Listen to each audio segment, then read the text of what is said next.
Baru bangun tidur kan biasanya kalau pagi emang bersih-bersih rumah ya, nyapu, terus ibu itu kok bilang, loh rokmu kenapa kok banyak darahnya? Ya kaget, aku nggak ngerasa luka lah kok banyak darah gitu. Orang desa dulu tuh waktu menstruasi tuh nggak pakai pembalut, tapi pakai kain gitu kan. Terus aku tuh diajarin juga, aku tuh nggak mikir kalau pakai kain nanti ngerembes gak yo gitu. Tapi ternyata tuh ada kayak cara-caranya gitu sih. Karena kalau misalnya kita buang pembalut sembarangan, katanya mitos itu pembalutnya yang nggak bersih itu bisa dijilat sama setan ya. Halo, nama saya Dia, umur 18 tahun. Halo, aku Bella. Aku umur 17 tahun. Hai, aku Erin. Nah, umurku 17, jalan 17. Halo, namaku Nafis, usiaku 17 tahun. Halo, nama aku Maudi, umurku 20 tahun. Kelas 6 SD. Kelas 6 SD, terus aku lupa ya pas sedang apa. Saat pertama kali menstruasi itu saat kelas 6 SD. Aku pertama kali menstruasi kelas 6, sekitaran umur berapa ya? 11 atau berapa gitu. Awal aku mens itu kelas 1 SMP kalau nggak salah, umur 11 11 ya. Waktu itu masih kelas 1 SMP.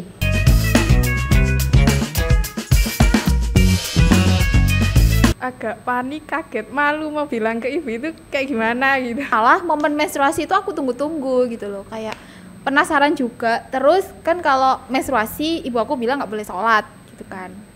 Terus di pelajaran agama juga dibilang gitu. Akhirnya aku nunggu-nunggu kapan ya aku menstruasi biar aku nggak sholat. Ya karena biar nggak sholat itu, karena kan ya namanya anak SD ya, disuruh sholat kan kadang nggak males nonton TV. Terus kepo juga sebenarnya kayak apa sih. Terus di kamar mandi itu kan selalu ada pembalut punya ibuku. Aku juga penasaran gimana pakainya gitu. Terus tak tunggu-tunggu, bahkan aku tuh kayak karena kan biasanya kalau di organ kewanitaan itu kan ada kayak noda kayak kuning atau misalnya kayak kotoran gitu kan. Kalau zaman dulu aku tuh sampai mikir, ini bukan ya namanya menstruasi ya, ini bukan ya gitu.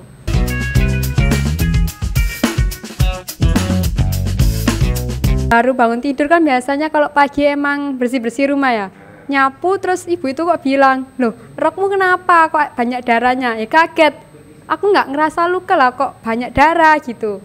Terus ternyata dari situ baru tahu kalau aku menstruasi. Baru dari situ diajarin juga gimana cara pakai pembalutnya gitu. Ada kegiatan pondok Ramadan di sekolah.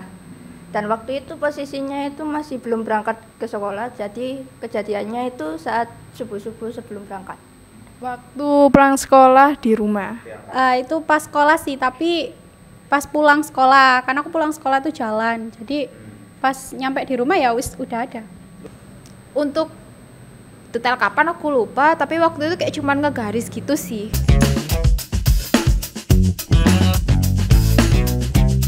Saat pertama kali waktu SD itu 5 hari kalau saya. Saya awal 15 hari, tapi kalau seterusnya 7 hari normal. Kalau saya awal mens itu 5 hari, kalau setelahnya kan udah biasa mungkin 7 hari sampai 11 harian. Kalau aku awal pertama kali mens hampir 2 minggu gak berhenti. Terus kalau udah masuk balik 17 tahun ini kadang 3 hari, kadang 2 hari udah berhenti. Kalau aku 3 hari ya, aku nggak tahu sih itu mungkin aku kurang puber atau gimana, aku nggak paham. Tapi itu beneran, mens pertamaku tuh 3 hari dan itu tuh nggak yang sampai darahnya banyak gitu loh. Malah setelahnya itu yang darahnya banyak tapi nggak sampai 7 hari. Makanya aku tuh sering bingung kok bisa ya orang-orang menstruasi sampai berhari-hari. Ya gimana kan enak namanya nggak sholat kan bonus ya. Kenapa aku cepet banget gitu.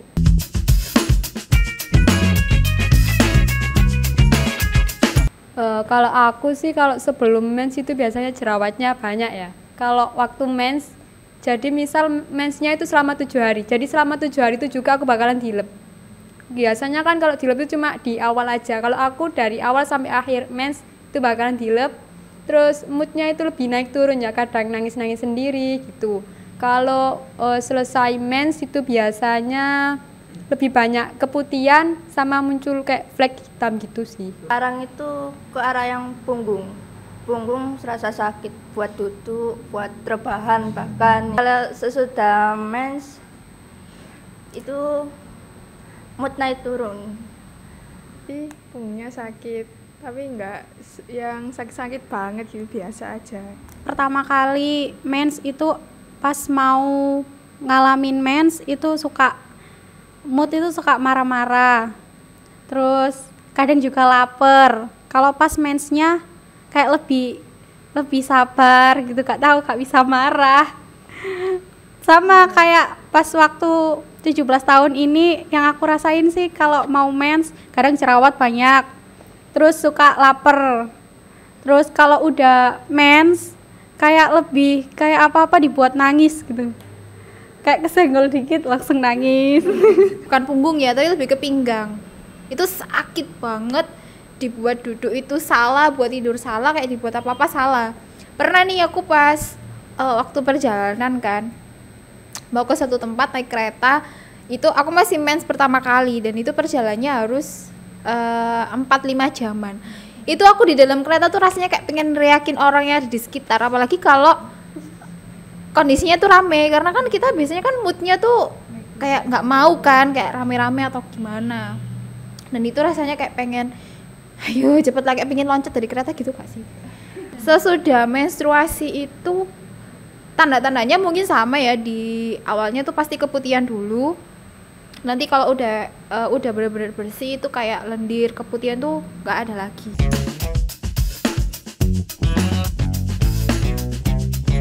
Nggak ada rasa takut, cuma lebih khawatir kalau misal bocor depan umum itu gimana, malunya gimana gitu sih. Aku sih gak ada, karena sudah pernah diceritain sama teman-teman menstruasi itu kayak apa. Kalau aku sih ketakutannya sama kayak Nafis, takut bocor. Soalnya kan aku anaknya pemalu ya, jadi kayak takut nanti dilihat orang atau apa gitu.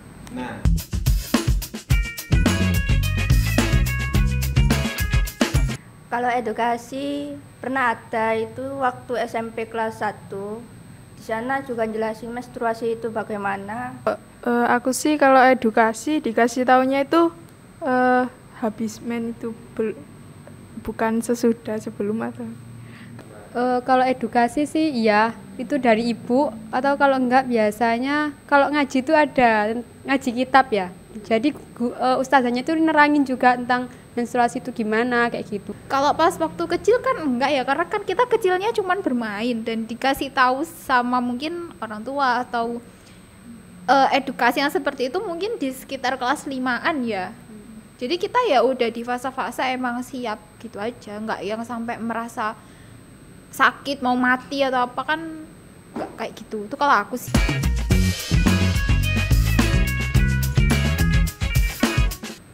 Kalau di lab jelas pernah, karena kan katanya itu kan kayak peluruhan sel darah mati, darah mati apa sih, sel darah merah dari dinding rahim.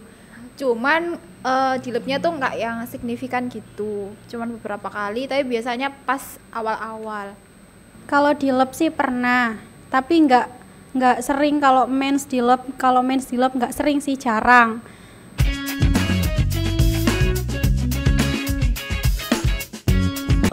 Rasanya di lab itu kayak perut bagian bawah ini kayak ditusuk-tusuk gitu. Terus kayak kayak dipelintir keras banget gitu, kayak sakit gitu. Kalau di lab itu rasanya, coba sekarang Anda ambil silet ya, itu silet-silet aja di sini. Itu rasanya kayak disilet-silet dari dalam. Kalau ditusuk-tusuk sih enggak, tapi kayak lebih kayak disayat gitu. Kalian kan pernah kesayat kan, enggak sengaja. Itu rasanya, dan di sekitar area perut. Terus kalau kayak di punggung itu dia dibilang nyeri, enggak nyeri, dibilang ngilu, enggak ngilu, tapi ada suatu rasa yang enggak bisa diterjemahkan. Itulah kenapa makanya wanita selalu benar ya, karena itu. Oh ya sama sih. Tapi kayak rasanya gak ketusuk sih, kayak ditonjokin berapa orang gitu loh. Di bagian pusar ya sih, bawah pusar. Itu rasanya tuh ya benar kata Kak Maudi tadi, dibuat duduk salah, dibuat berdiri salah, dibuat tidur salah. Jadi ya nggak bisa ngapa-ngapain saking sakitnya gitu. Kadang mau tidur, pingin nih tidur buat ngilangin rasanya, tapi nggak bisa, tidur itu nggak bisa.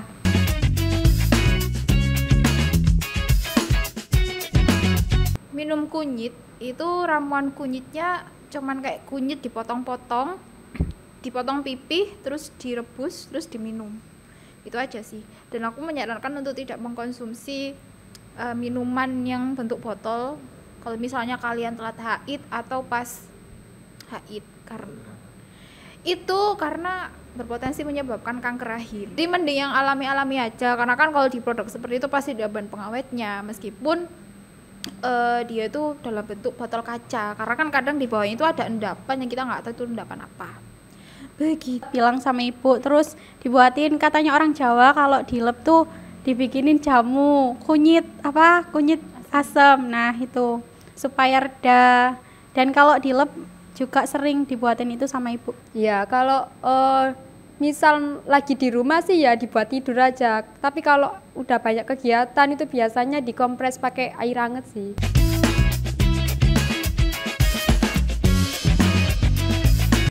Ada sih, bulan kemarin itu ada LDKS OSIS ya di Trawas, itu baru sampai, terus ke kakak-kakak panitianya ini diarahin ke barak itu kamar tidur. Terus tiba-tiba ada adik kelas yang kayak mepet-mepet gitu dari belakang, terus tanya dong, loh dek kenapa kok mepet-mepet, kayak nggak nyaman gitu. Terus kata si adiknya, itu mbak jalan yang cepet aja, soalnya mbaknya bocor gitu. Terus ya wes jalan-jalan cepet, terus sampai kamar mandi ternyata udah banyak pulau di rok saya gitu. Si langsung panik, nggak bawa rok lagi, terus harus gimana. Sampai waktu itu ada adik kelas yang memang akrab sama saya, tanya kenapa gitu. Saya cuma ngedipin mata, dia paham, terus langsung cari pinjaman alma mater sih, langsung dipinjam, bilang kalau itu buat saya gitu, langsung kasih ke saya. Oh iya makasih. Kalau pengalaman bocor sih pernah, itu pas pulang sekolah, kan aku pulang sekolah tuh sepedaan, terus lumayan jauh juga sekolahnya. Terus waktu itu pakai baju rok putih, dan nggak tahu sih orang-orang di jalan itu kelihatan apa enggak. Aku taunya tiba-tiba ada di rumah, terus ibu bilang, loh gitu. Ada, itu pas sekolah juga, itu pakai baju putih abu-abu, bawahnya abu-abu ya, tapi bajuku tuh panjang, skinny, jadi kayak menutupi. Nah waktu itu di dalam kelas temanku cowok, aku tuh mau jalan ke papan tulis kan, temanku cowok kayak cuman nunjuk gitu, kayak gitu. Dia tuh mungkin kayak mau ngasih tahu, nggak enak nggak dikasih tahu kan, kayak gimana gitu kan. Terus aku noleh kan, apa sih, aduh, dia tuh kayak ekspresif gitu loh, nggak ke omongan. Terus tak lihat ternyata udah merah. Nah pas itu langsung kamar mandi, belilah pembalut di koperasi kan. Terus sempat bingung juga gimana bersihinnya, tapi di kamar mandi sekolah itu kan ada kayak sabun tangan gitu kan. Aku potong aja itu sabunnya, kayak tak cuil sedikit, terus tak kosok-kosokin ke baju yang putih sama di rok. Aku basahin cuma di bagian yang kena nodanya. Terus habis gitu tak baliklah rokku yang di belakang ke depan gitu. Kalau untuk di bajunya kan karena kalau darahnya masih basah, dia cepet hilangnya.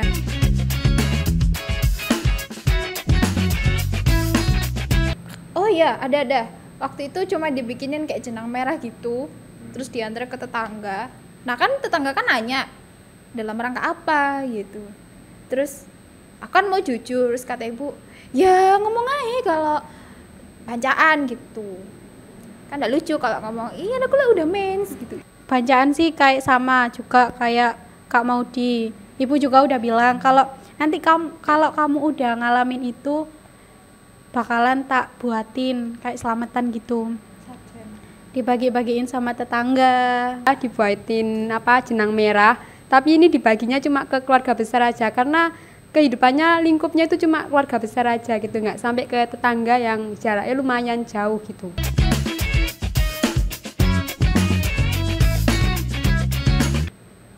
Tapi aku punya pengalaman agak absurd sih. Saat itu ibuku kan juga namanya orang yang dari desa tuh, kayak misal cerita kalau orang desa dulu tuh waktu menstruasi tuh nggak pakai pembalut tapi pakai kain gitu kan. Terus aku tuh diajarin juga, aku tuh nggak mikir kayak kalau pakai kayak nanti ngerembes gak yo gitu, tapi ternyata tuh ada kayak cara-caranya gitu sih. Bahkan bentuknya itu nggak kayak asal dilipat, tapi sempat dibikinin juga.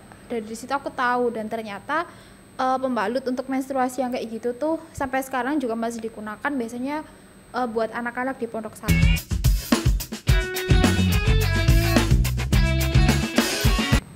Kalau aku emang kadang menstruasinya nggak teratur, jadi emang selalu sedia pembalut ya di tas kemanapun itu. Kalau stok saya selalu sedia dimanapun, kapanpun.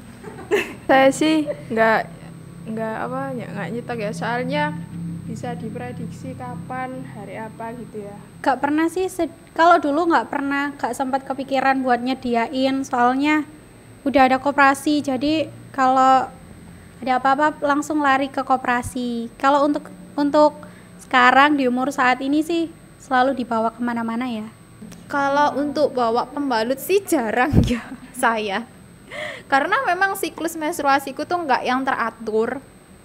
Kadang itu 2 bulan gak menstruasi, kadang 1 bulan menstruasi bisa 2 kali, tapi memang di kurun waktu yang pendek-pendek ya, panjang-panjang. Jadi nggak pernah, dan semoga jangan sampai untuk merasakan istihadzoh, karena kan kalau udah istihadzoh itu kan ribet banget kita salatnya.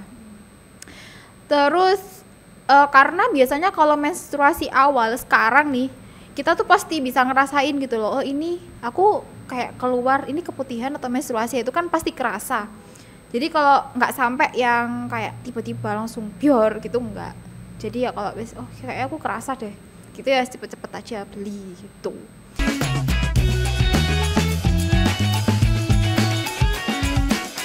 Pesanku